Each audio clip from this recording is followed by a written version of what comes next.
अस्सलामुअलैकुम। आज मैं लेके आई हूँ रॉकेट रोल पराठा की रेसिपी।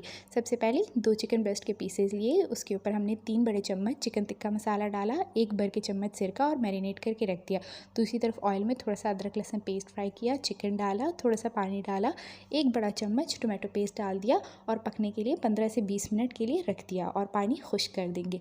दूसरी तरफ मेरी होममेड फ्रोज़न पराठे की रेसिपी आपको मेरे चैनल पर मिल जाएगी। वो मैंने बड़ी साइज़ की बना के इस तरह करारी करारी फ्राई कर दी।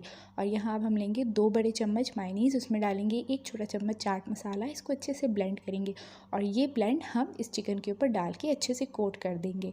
और ये चिकन फिर हम डालेंगे अपने पराठे में और इसको पराठे के ऊपर स्प्रेड कर देंगे। 1 बड़ा चम्मच इमली का पेस्ट डालेंगे और इस तरह से प्याज डाल देंगे और अच्छे से टाइट रोल कर देंगे।